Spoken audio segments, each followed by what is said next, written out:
الرحمن الرحیم الحمد للہ وکفا وسلام علی عبادہ الذین اصطفى اما بعد اعوذ باللہ من الشیطان الرجیم بسم اللہ الرحمن الرحیم وذکر فإن الذکرى تنفع المؤمنین سبحان ربک رب العزة عما یصفون وسلام علی المرسلین والحمد للہ رب العالمین اللہم صل علی سیدنا محمد وعلى آل سيدنا محمد وبارك وسلم اللهم صل على سيدنا محمد وعلى آل سيدنا محمد وبارك وسلم اللهم صل على سيدنا محمد وعلى آل سيدنا محمد وبارك وسلم۔ ماہ رمضان مبارک کی 8 تاریخ ہے، 1441 ہجری ہے، اور مئی مہینے کی 2 تاریخ ہے، سن 2020 عیسوی ہے۔ لاک ڈاؤن کا زمانہ ہے اور کرونا وائرس کی وبا عام ہے۔ اللہ سے دعا ہے کہ اللہ پاک انسانوں کی اس بیماری سے حفاظت فرمائے اور پریشانی کے ان دنوں میں بندوں کو اللہ تعالیٰ اپنی طرف متوجہ ہونے کی توفیق عطا فرمائے اور اس بات کا احساس دلوں کے اندر پیدا فرمائے کہ کرنے والی ذات اللہ کی ہے۔ اسلام کی بنیاد 5 شعبوں پر ہے: عقائد، عبادات، معاملات، معاشرت اور اخلاق۔ یعنی ان 5 شعبوں میں بندے کو مہارت ہونی چاہیے، ان کا علم ہونا چاہیے، اس پر عمل کا ارادہ ہونا چاہیے، تب جا کے اسلام کا حسن سامنے آتا ہے۔ ورنہ آدمی صرف 1-2 باتوں پر عمل کرے اور باقی کو چھوڑ دے تو یہ نقص ہے۔ لہذا عقائد بھی اچھے ہوں، عبادات بھی بہت اچھی ہو، معاملات بھی بہت صاف ستھرے ہوں، معاشرت بھی بہت اچھی ہو اور اخلاق بھی شاندار ہوں۔ تو تقریباً 6-7 دن سے آداب معاشرت پر بات چل رہی ہے کہ معاشرت یعنی رہن سہن ہمارا کیسا ہو، آپس میں ہمارا رہن سہن کے معاملات کس طرح کے ہوں، ہماری ذات سے کسی کو تکلیف نہ پہنچے، ہم کسی سے ملیں تو کیسے ملیں، کوئی دوسرا ہمارا اکرام کرے تو کیسے کرے، ہم بیٹھیں تو اس کے پاس کیسے بیٹھیں، ہم جائیں تو اس کے ہاں کس طرح سے جائیں، ہم مہمان بنے تو کیسے بنیں، وہ ہمیں کھانا کھلائے تو کس طرح کھلائے، ہم اس کے ہاں کھائیں تو کس طرح سے کھائیں۔ یہ سب معاشرت ہے، اور ان کی جہالت کی وجہ سے دین بھی بدنام ہوتا ہے اور مسلمان بھی بدنام ہوتے ہیں، اور ان کے حسن کی وجہ سے دین کی ایک دعوت لوگوں کے سامنے پیش ہوتی ہے اور ایک سائلنٹ میسج پاس ہوتا ہے کہ جب ان کے اخلاق اتنے اچھے ہیں، ان کا رہن سہن اتنا اچھا ہے تو ان کا دل کتنا اچھا ہوگا، ان کا مذہب کیا کچھ سکھاتا ہوگا۔ تو کئی دن سے مہمانی کے آداب بھی چل رہے تھے اور ساتھ ساتھ میں دسترخوان کے آداب بھی بیان ہو رہے تھے، تو اسی سلسلے میں چند باتیں اور رہ جاتی ہیں۔ جب مہمان کی مہمان نوازی کرنا ہو تو کھانے کے باب میں ان سے پوچھ لیا جائے کہ کھانا بنانا ہے اور کھانا تو ہم سب کو کھانا ہی ہے، بس یہ بتا دیجئے کہ کسی چیز کا پرہیز تو نہیں ہے آپ کو، یا آپ کا کچھ دل چاہ رہا ہو تو وہ بنا دیتے ہیں۔ تو بے تکلفی سے پوچھ لینا چاہیے، اور مہمان کو بھی شرم نہیں کرنی چاہیے، بے تکلفی کے ساتھ کہہ دینا چاہیے کہ فلاں فلاں چیز سے مجھے پرہیز ہے، بس وہ نہ ہو تو بہتر ہے۔ کئی مرتبہ اس حاجی سے دینی سفر میں پوچھتے ہیں، حضرت آپ کا کوئی پرہیز؟ تو ہم تو کہتے ہیں کہ بھائی حرام کے علاوہ ہر چیز چلتی ہے، حرام کے علاوہ کسی چیز سے پرہیز نہیں ہے، ہر چیز چلتی ہے، بس حرام نہیں ہونا چاہیے۔ بہرحال تو کئی مرتبہ آدمی میزبان اپنی مرضی سے شوق سے کوئی چیز بناتا ہے، اور جس وقت دسترخوان پہ سرو کی جاتی ہے، رکھی جاتی ہے، تو مہمان ہچکچاتا ہے، پوچھتے کھاتے کیوں نہیں؟ کہا میرا تو اس سے بہت سخت پرہیز ہے، یہ میں نے تو زندگی میں اس کو کھایا ہی نہیں ہے، یہ مجھے تو اس سے گھن ہے، یا مجھے الرجی ہوتی ہے۔ تو مثال کے طور پہ گوشت ہے، لیکن بہت مرغوب غذا ہے، ہر بندہ کھاتا ہے، لیکن بہت سے لوگوں کو چھوٹے بڑے کا گوشت کھانے سے الرجی ہو جاتی ہے مثلاً، تو اس کا خیال رکھنا پڑتا ہے۔ بہت سے لوگوں کو مچھلی بہت پسند ہے، لیکن کئی مرتبہ مہمان اس سے پرہیز کرتا ہے، یا کوئی اس کی دوائی چل رہی ہے، حکیم نے طبیب نے اس کو گوشت وغیرہ سے مچھلی سے پرہیز بتلایا ہوا ہے۔ تو اب آپ نے محبت میں اکرام تو خوب کیا، لیکن اکرام میں یہ کمی رہ گئی کہ آپ کاش کے مہمان سے پوچھ لیتے کہ آپ کو کسی چیز کا پرہیز تو نہیں ہے، یا کیا چیز آپ کو مرغوب ہے، اسی کا اہتمام کریں، آپ کی برکت سے ہمیں بھی وہ چیز کھانا نصیب ہو جائے گی۔ نیز مہمان کو اصرار کر کے اس کی پلیٹ میں کھانا نہ اتاریں۔ جب آپ نے باؤل رکھ دیا، بڑا چمچہ اس میں رکھ دیا، پلیٹ مہمان کے سامنے رکھ دی اور مہمان کو کہا کہ بس بسم اللہ کریں اور اپنا گھر سمجھیں، اپنا دسترخوان شروع کیجئے، جب آپ نے الفاظ کہہ دیے، اب مہمان کو چاہیے کہ وہ اپنی رغبت اور طبیعت کے اعتبار سے اتارنا شروع کرے۔ کئی مرتبہ وہ انتظار کرتا ہے کہ مہمان اتارے گا۔ بہت سے علاقوں کے اندر یہ عرف ہے، میزبان خود سے اتار کے دیتا ہے اور مہمان انتظار کرتا ہے کہ یہ خود اپنے ہاتھوں سے اتارے۔ بھائی اللہ نے آپ کو بھی تو ہاتھ دیے ہیں، آپ خود کیوں نہیں اتارتے؟ دوسری بات یہ کہ میزبان اتارے گا تو اپنی طبیعت کے اعتبار سے اتارے گا، اور آپ اتاریں گے تو اپنی طبیعت اور اپنے ذوق کے اعتبار سے اتارے گا۔ مثال کے طور پر میزبان کو ہڈی والا گوشت پسند ہے، وہ آپ کے سامنے ڈھیر لگا دے گا، اور آپ کو جو ہے بغیر ہڈی کا گوشت پسند ہے، تو ظاہر ہے کہ جب میزبان سے آپ ہاتھ سے اتروا رہے ہیں تو اٹھائیے نقصان اور کیجیے کشتی اس کے ساتھ۔ اس لیے اپنی طبیعت کے اعتبار سے اتارے۔ کئی مرتبہ میزبان کو مثال کے طور پر سبزی پسند ہے، وہ سبزی کا ڈھیر لگا دیا، اور مہمان جو ہے گوشت کھانا چاہ رہا ہے یا کوئی اور چیز کھانا چاہ رہا ہے، تو اس میں اختیار دے دینا چاہیے کہ اپنی اختیار سے آدمی استعمال کرے، اتارے۔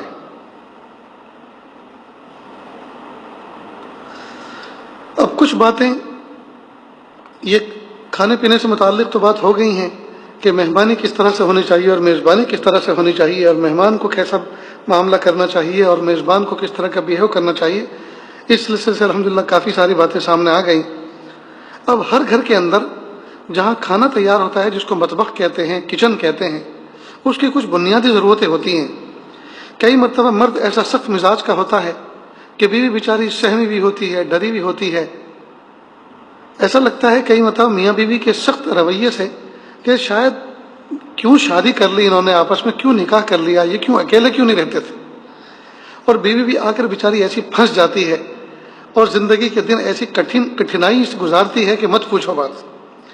تو مرد کو چاہیے کہ وہ اس طرح کا مزاج بنا کے رکھے کہ بیوی چاہے جب جو بات کہہ سکے، اس کے دل میں آئے تو اس کا اظہار کر سکے۔ کئی مرتبہ آدمی باہر تو جاتا ہے تو میاں منہ مٹھو بنتا ہے، سب کے سامنے ہیلو ہائی کرتا ہے، اور گاڑی میں بیٹھا ہوا ہوتا ہے تو الیکٹرانک سلام کرتا ہے، ڈیپر دیتا ہے، ہارن بجاتا ہے، اور بازار سے گھر تک آتا ہے تو شاید یہ گال بھی دکھ جاتے ہوں گے، کلے بھی دکھ جاتے ہوں گے بتکلف مسکراہٹ کی وجہ سے، یعنی اتنی مسکراہٹیں بکھیرتے ہوئے آتا ہے، ہیلو ہائی کرتا آتا ہے، ہاتھ اٹھاتا ہے، سلام کرتا ہے، سب کے حال چال پوچھتا ہے پورے محلے کے، اور گھر میں آتا ہے تو بالکل گھر میں داخل ہونے سے پہلے جیسے گھوڑا دھری لیتا ہے اور ایک دم سے ایسے انگڑائی لے کر گویا اس طرح سے آتا ہے کہ اب منہ بنا لیتا ہے، وہ کمانڈر بن کے گھر میں داخل ہوتا ہے۔ بیوی بچے سارے کے سارے سہم جاتے ہیں۔ تو جس آدمی کی دادا گیری کسی پہ نہیں چلتی، وہ اپنے کمزور بیوی بچوں پہ چلاتا ہے۔ یہ بہت بری بات ہے، یہ بہت برا مس بیہیو ہے۔ اللہ پاک نے محبوب صلی اللہ علیہ وسلم کے ذریعے سے ہمیں اپنے گھر کے اندر رہنے کا سلیقہ بھی سکھایا ہے۔ اللہ کے محبوب صلی اللہ علیہ وسلم گھر میں انٹر ہوتے تھے، داخل ہوتے تھے مسکراتے ہوئے چہرے کے ساتھ، سلام کرتے ہوئے، تو سلامتی کی دعا ملتی تھی، اور مسکراتے ہوئے چہرے کے ساتھ گھر میں داخل ہوتے تھے تو اس کی رونق، اس کی برکتیں الگ سے ہوتی تھی۔ تو محبوب صلی اللہ علیہ وسلم نے ہمیں کوئی طریقہ بتایا کہ ہم گھر میں اس طرح سے داخل ہوں۔ تو کچن کے اندر کئی مطلب بہت ساری بنیادی ضرورت کی چیزیں ان کی کمی ہوتی ہے، لیکن اہلیہ نہیں کہہ پاتی، اور مرد صلی اللہ علیہ وسلم کو اس کو اتنی توفیق نہیں ہوتی کہ وہ کچن میں کبھی بیوی کے ساتھ کھڑے ہو کر دیکھے کہ کھانا کس طرح سے بنتا ہے، تاکہ اس کو بھی کچھ پتہ چلے کہ ان کو کیا کیا تکلیف ہے اور کیا کیا چیزیں لانی چاہیے۔ لہذا مرد کو کئی دفعہ اپنی بیوی کے ساتھ کچن میں اس کے کاموں میں ہاتھ بٹانا چاہیے۔ کئی مرتبہ چھری لے کر پیاز بھی چھیلنی چاہیے، تراشنی چاہیے، آلو بھی کاٹنے چاہیے، اور لوکی بھی جو ہے چھیلنی چاہیے، تاکہ پتہ چلے کہ جو چھری میں نے لا کے دے رکھی ہے اس سے نکٹے کی ناک بھی نہ کٹے۔ چھری تو سلیقے کی لا کے رکھنی چاہیے، تو نائف کا سیٹ ملتا ہے بہت اچھا، وہ لا کے رکھنا چاہیے، بنیادی چیز ہے۔ اسی طرح مکسچر مشین، جس کو جوسر مشین بھی کہتے ہیں، یہ بھی بہت ساری چیزوں میں استعمال ہوتی ہے۔ اس سے جوس بھی بنتا ہے، مسالہ بھی اس سے باریک کیا جاتا ہے، اور بہت ساری چٹنی وغیرہ اس سے بنائی جاتی ہیں۔ یہ آج کے دور میں کچن کی بنیادی ضرورت ہے۔ اسی طرح چوپر مشین، بہت سے مسالوں کو دردرا کرنا ہوتا ہے، بہت سی سلاد ٹائپ کی چیزیں تیار کرنی ہوتی ہے، چوپر مشین سے وہ آسانی کے ساتھ تیار ہو جاتی ہیں۔ اسی طرح اوون کا ہونا بھی کچن کے اندر بہت ضروری ہے۔ جس طرح سے JCB کی ایجاد سے کنسٹرکشن میں اور گڈھے کھودنے میں، سڑک بنانے میں اور درختوں کو اکھاڑنے میں، جب سے JCB کی ایجاد ہوئی ہے ہزاروں کام آسان ہو گئے ہیں۔ اسی طرح جب سے کچن کے اندر اوون آیا ہے، اس سے بھی بہت سارے مسئلے آسان ہو گئے ہیں۔ تو اوون کا ہونا بھی بہت ضروری ہے۔ اب یہ جو چیزیں میں آپ کے سامنے گنا رہا ہوں، یہ کوئی بہت بھاری رقومات کی نہیں آتی ہیں، یہ چند روپیوں کی آتی ہیں۔ اور ویسے اگر ہم دیکھیں اپنی زندگی میں، نہ جانے ہم اپنے دوست احباب پر اور ناشتوں پر اور شوق پر کتنا لوٹا دیتے ہیں۔ اگر کچھ حصہ بچا کے رکھیں ہر مہینے کی تنخواہ سے، تو چند مہینوں کے اندر یہ چیزیں آسانی کے ساتھ آپ بچا سکتے ہیں۔ اسی طرح برتن بھی معقول مقدار میں ہونے چاہیے، مختلف سائز کے پتیلے، تپیلے ہوں، بھگونے ہوں۔ اسی طرح چھوٹے بڑے کوکر ہوں۔ کوکر میں جب بات نکلے تو اتنا خیال رکھیں، کوکر کو ہر مہینے 2 مہینے کے بعد اس میں کچھ سروس آتی ہے، اس میں کچھ مینٹیننس آتا ہے۔ اس کی ربر کی جو ٹیوب ہوتی ہے، ربر کا جو برنر ہوتا ہے، اس کا کئی مرتبہ وہ خراب ہو جاتا ہے، لہذا اس کی ہوا نکلتی رہتی ہے اور کوکر میں سیٹی جلدی نہیں آتی، جس کی وجہ سے کھانا بھی خراب ہوتا ہے، وقت بھی ضائع ہوتا ہے۔ اس لیے بہتر ہے کہ اس کو ہر 2-3 مہینے کے بعد اس کو بدلوا دینا چاہیے۔ سیٹی بھی اچھی طرح سے صاف کر کے رکھنی چاہیے۔ سیٹی اگر صاف نہ ہو اور وہ چوک ہو جائے اور وہ اٹھنے نہ پائے تو کئی مرتبہ کوکر پھٹنے کا اندیشہ ہوتا ہے۔ اسی طرح جس کوکر کے اندر بند کرنے کے بعد آپ نیچے کے حصے میں دیکھیں تلا گول ہو گیا ہو، نیچے کو نکل گیا ہو، تو یہ علامت ہے اس بات کی کہ اب یہ کوکر جو ہے یہ اوور ایج ہو گیا، اس کی عمر ہو گئی ہے، اب اس کو بدلو، ایکسچینج کرو اس کو۔ اس لیے کوکر کی نیچے کی جو تلی ہے اس کی سرفیس بالکل پلین ہونی چاہیے۔ جہاں اس میں راؤنڈ شیپ آ گئی ہے، تھوڑا سا اندر سے گڈھا پڑ گیا ہے اور نیچے کو نکل گیا ہے، تو اب سمجھو کہ یہ اوور ایج ہو گیا، اب اس میں خطرہ ہے، لہذا کوکر بدلنا چاہیے۔ اسی طرح کئی مرتبہ فرائی پین ہوتا ہے لیکن اس کا ہینڈل کثرت سے دھونے کی وجہ سے یا دھونے میں احتیاط نہ کرنے کی وجہ سے پلاسٹک کا ہوتا ہے، یا تو وہ ڈھیلا ہو جاتا ہے یا ٹوٹ جاتا ہے۔ اب جب وہ ٹوٹ جاتا ہے تو فرائی پین، لیکن اس کو سناسی سے پکڑ کر اور کسی پکڑ سے پکڑ کر ہماری ماں بہنوں کو بار بار اتار کے رکھنا پڑتا ہے، جو بہت رسکی کام ہوتا ہے، اس میں گرم تیل ہوتا ہے، لہٰذا فرائی پین بھی جلدی پھر بدل دینا چاہیے۔ یہ سب چیزیں ایسی ہیں جو ایکسچینج ہو جاتی ہیں، پرانا دے کر نیا لے لیتے ہیں کچھ پیسے ڈال کر۔ اسی طرح کڑھائی، یہ بھی بہت اچھی ہونی چاہیے۔ اور کڑھائی اور توا 2 چیزیں ایسی ہیں کہ جتنی زیادہ وزنی ہوں گی اتنی زیادہ بیسٹ ہوتی ہیں، اچھی ہوتی ہیں۔ یہ اس لیے ذکر کر رہا ہوں کہ کیونکہ یہ خریدنے کا کام مرد کرتے ہیں، تو جو چیز اچھی لگی اٹھا کے لے آتے ہیں، حالانکہ اس میں گھر والی سے پوچھنا چاہیے کہ توا کون سا اچھا ہوتا ہے، کڑھائی کون سی اچھی ہوتی ہے۔ تو جو وزنی ہیوی کڑھائی ہوتی ہے وہ زیادہ اچھی ہوتی ہے۔ اسی طرح توا بھی جو وزن دار ہوتا ہے وہ زیادہ اچھا ہوتا ہے، اگرچہ اٹھانے رکھنے میں تھوڑی سی تکلیف ہوتی ہے لیکن اس پہ کام بہت اچھا ہوتا ہے۔ اس لیے کہ اگر توا بالکل لفافے جیسا ہوگا، ہلکے وزن کا ہوگا، وہ جلدی گرم ہو جاتا ہے اور جلدی گرم ہونے کی وجہ سے اس پہ روٹیاں جلتی ہیں۔ اور اگر وزنی ہوتا ہے، ہیوی ہوتا ہے، تو اس میں روٹی جلدی جلتی نہیں ہے، وہ لمیٹیڈ انداز سے گرم ہوتا ہے۔ اسی طرح کڑھائی کا معاملہ ہے، کڑھائی اگر پتلی ہوگی تو تیل اس میں زیادہ جلتا ہے، اس میں دھواں اٹھتا ہے، اور اگر ہیوی ہوگی، وزنی ہوگی، تو اس میں زیادہ تپش نہیں ہوتی، تیل اس میں جلتا نہیں ہے اور دیر تک گرم رہتی ہے، اور توا بھی دیر تک گرم رہتا ہے۔ اسی طرح سے گلاس اور چمچ، اس میں اس کا خاص خیال رکھیں، جب گلاس خریدیں تو اگر میٹل کے آپ خرید رہے ہیں، یعنی اسٹیل کے خرید رہے ہیں یا تانبے پیتل کے خرید رہے ہیں، تو اس کے اوپر کئی مرتبہ اوپر کا جو سب سے آخری جو ہے کنارہ ہوتا ہے، جہاں ہونٹ لگا کے پانی پیا جاتا ہے، کئی مرتبہ 2-3 mm مڑی ہوئی ہوتی ہے، یعنی اس کنی کو دوہرا کر دیتے ہیں، تو ایسا گلاس ہرگز نہ خریدیں، اس لیے کہ جب اس کو دوہرا کر دیا بنانے والے نے، میکر نے اس کو دوہرا کر دیا، 2-3 mm موڑ دیا، اب اسی جگہ پر بیکٹیریا ٹھہر جاتے ہیں، اسی جگہ میل ٹھہر جاتا ہے، وہ کلین نہیں ہو پاتا، صاف نہیں ہو پاتا۔ لہذا پلین ہونا چاہیے گلاس، اس پہ کوئی ڈیزائن بھی نہ ہو، اس لیے کہ کئی مرتبہ اس میں ڈیزائن ہوتا ہے، اس میں بھی میل گھسا رہ جاتا ہے۔ اسی طرح اس کی کناری جس وقت خریدیں تو اتنی شارپ اور تیز بھی نہ ہو کہ ہونٹوں کو کاٹ دے، کئی مرتبہ اس پہ کچھ ریگ رہ جاتی ہے، ریشے رہ جاتے ہیں کاٹتے وقت، اس کی دھار بن جاتی ہے تو وہ بہت خطرناک بن جاتی ہے. اس لیے خاص طور سے کوئی بچہ لے لے اور کوئی دوسرا اس کے گلاس میں ہاتھ مار دے تو ہونٹ ہی کٹ جاتے ہیں.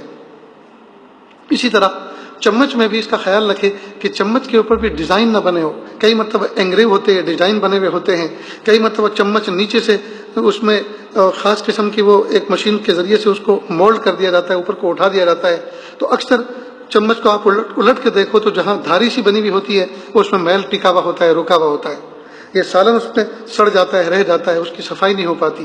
تو ایسی چمچ نہیں خریدنی چاہیے، بالکل پلین چمچ خریدنی چاہیے. اسی طرح ہاٹ پاٹ بھی اللہ کی ایک بہت بڑی نعمت ہے. آج کل کچن میں عام طور پہ ماں بہنیں روٹی پکا کے ہاٹ پاٹ پہ رکھ دیتی ہیں، وہ گرم رہتی ہیں. تو اس میں بہت احتیاط کرنی چاہیے. ہاٹ پاٹ کے اندر موٹا سا سوتی کپڑا پہلے اس کی تہ بچھا دیں. اتنا بڑا ہونا چاہیے کہ وہ اچھی طرح سے بچھ جائے اور اس کے کنارے باہر بھی ہاٹ پاٹ پہ لٹکے رہیں. اب اس کے اندر آپ ترتیب سے روٹیاں رکھنی شروع کریں، اور جب آخری روٹی رکھ دیں تو جو کنارے باہر لٹکے ہوئے تھے اب ان کو اندر فولڈ کر دیں، موڑ دیں، اور اب اوپر سے ڈھکن لگا دیں. اس کا فائدہ یہ ہوگا کہ ہاٹ پاٹ کے اندر کا حصہ جو ہوتا ہے وہ اسٹیل کا ہوتا ہے، اور اسٹیل اور پلاسٹک کی باڈی کے بیچ میں تھرماکول لگا ہوتا ہے. اور یہ سارا سسٹم اس لیے بنایا جاتا ہے تاکہ باہر کی ٹھنڈی ہوا اندر کی چیز کو، گرم چیز کو ٹھنڈا نہ کرنے پائے. یہ اس لیے اتنی ساری لیئر لگائی جاتی ہیں تاکہ اندر کا موسم وہ گرم بنا رہے، جیسی چیز اندر رکھیں ویسی کی ویسی رہے. تو اسی کو تو ہاٹ پاٹ کہتے ہیں. اب جب وہ کئی مرتبہ میٹل کا ہوتا ہے، اسٹیل کا ہوتا ہے، تو جب گرم روٹی ڈائریکٹ اسٹیل باڈی پہ آپ رکھیں گے اور اس کا ڈھکن ڈھانک دیں گے تو روٹی ہے گرم. اب اس کے ارد گرد کچھ ہوا اندر رہ گئی، وہ ہوا جو ہے ویپر بن جاتی ہے، وہ بھاپ بن جاتی ہے، اور بھاپ جو ہے پھر قطرے بن جاتے ہیں، اور وہ قطرے پھر واپس روٹی پہ گرتے ہیں، روٹی کے ارد گرد کناروں پہ گرتے ہیں. اب وہ روٹی جس کے اوپر بھاپ گری ہوئی ہوتی ہے، گویا یوں سمجھے پانی گرا ہوا ہوتا ہے. اب مجھ جیسا آدمی اگر اس کو کھائے گا تو مجھے تو ابکائی آتی ہے، قے جیسی آتی ہے. لہٰذا اس کا خاص خیال رکھیں کہ ہاٹ پاٹ کے اندر روٹی رکھنے کا طریقہ یہ ہے کہ پہلے کپڑا بچھایا جائے، کپڑا بھی بڑی سی مقدار کا ہو تاکہ روٹی بھی رکھی جائیں، اور روٹی کے نیچے بھی ہو، کناروں پر بھی ہو، اور اس کی لیئر اوپر بھی ہو. تہ کر کے کپڑے کو رکھ دیا جائے تاکہ کسی طرح سے اس کے اوپر شبنم کے قطرات، یہ بھاپ کے قطرات نہ گرنے پائیں، اور اگر گر جائیں تو وہ روٹی تک نہ پہنچنے پائیں. بڑے بڑے گھرانوں کے اندر اس عاجز کو کھانے کا اتفاق ہوتا ہے. بڑی بڑی ذہین عورتیں ان گھروں کے اندر موجود ہیں، لیکن ان کا ذہن اس طرف نہیں جاتا. وہ ڈائریکٹ اسٹیل کا ہاٹ پاٹ ہوتا ہے، پلاسٹک کا ہاٹ پاٹ ہوتا ہے جس کے اندر اسٹیل کا برتن لگا ہوتا ہے، وہ ڈائریکٹ ایسے سرو کر دیتے ہیں، اور جب کھول کے دیکھتے ہیں تو کئی مرتبہ کئی روٹیاں خراب ہو جاتی ہیں. کئی مرتبہ میرے سامنے روٹی کا ہاٹ پاٹ کھولا جاتا ہے اور روٹی خراب ہوتی ہے، اس کے اوپر وہ بھاپ گری ہوئی ہوتی ہے، تو میں تو کئی مرتبہ روٹی کھانے کا ارادہ ہی ملتوی کر دیتا ہوں اور چاول سے اپنا پیٹ بھر لیتا ہوں. حالانکہ وہ شوگر ہونے کی وجہ سے مجھے بھی بہت ہوتا ہے، لیکن کیا کریں، اب کھانا تو ہے، پیٹ تو بھرنا ہے. اسی طرح گرم روٹی کو ڈائریکٹ اسٹیل کی پلیٹ میں نہ رکھے، اس لیے کہ اس میں بھی نیچے اس کی سرفیس پر وہ بھاپ بن جاتی ہے اور روٹی اس کے ساتھ مل کر جو ہے وہ خراب ہو جاتی ہے. اس میں بھی کپڑے کے رومال رکھنا چاہیے. تو 1-8 میٹر اگر کپڑا خرید لیا جائے سوتی، اور 1 فٹ کا اگر مثال کے طور پر یہ 1.5 فٹ کا ایک رومال بنا دیا جائے کاغذ کے، اور ڈھیر سارے رومال رکھ دیے جائیں، کچھ ہاٹ پاٹ میں رکھے جائیں، کچھ پلیٹوں میں رکھے جائیں، کچھ ڈلیا میں رکھے جائیں، کچھ ایکسٹرا رکھے جائیں، بہت سی چیزیں ڈھکنے کور کرنے کے کام آتے ہیں. تو یہ کوئی بہت مالیت کا خرچے والا کام نہیں ہے، لیکن اس سے کام بہت سسٹمیٹک ہو جاتا ہے. اسی طرح کئی مرتبہ سموسے تلے جاتے ہیں، بھجیے بنتی ہیں گھر کے اندر، تو ان کو بھی ہم ڈائریکٹ پلیٹ میں رکھ دیتے ہیں.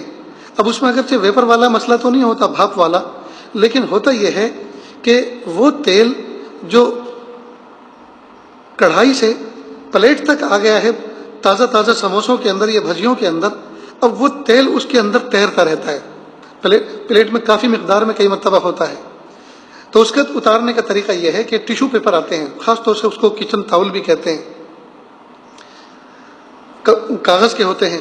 تو 1-2 ٹیشو پیپر پہلے سے پلیٹ کے اندر بچھا دیے جائیں. اب سموسے اس پہ رکھیں گے تو وہ ٹیشو پیپر کاغذ کا ہونے کی وجہ سے اس زائد تیل کو جذب کر لیتا ہے. تو یہ سلیقہ ہے.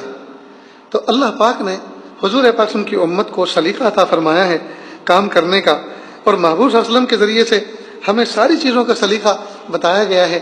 یہ الگ بات ہے کہ آج کے دور کے اندر کچھ مشینیں ایجاد ہو گئی ہیں، سب چیزیں، لیکن یہ سارا کا سارا سلیقہ ملتا ہے پیچھے سے ہی کہ اس کے اصول اللہ کے محبوب صلی اللہ علیہ وسلم نے بیان فرما دیے ہیں کہ مومن کی ذات سے کسی کو تکلیف نہیں پہنچنی چاہیے.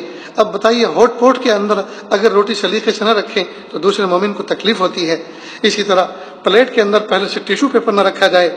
اب تیل زیادہ ہوگا، کھانے والے کو گھن ہوگی، تکلیف ہوگی، اس کے ہاتھ چکنے ہوں گے.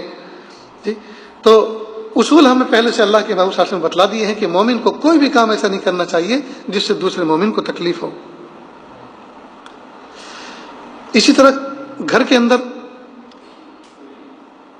رات کے وقت عام طور پر بیڈ کے پاس میں پانی کا برتن ضرور ہونا چاہیے. اللہ کے محبوب صلی اللہ علیہ وسلم کی سنت ہے کہ آدمی جہاں سوئے قریب میں پانی بھی رکھے تاکہ کئی مرتبہ پیاس لگتی ہے تو وہیں پی لے بیٹھ کے.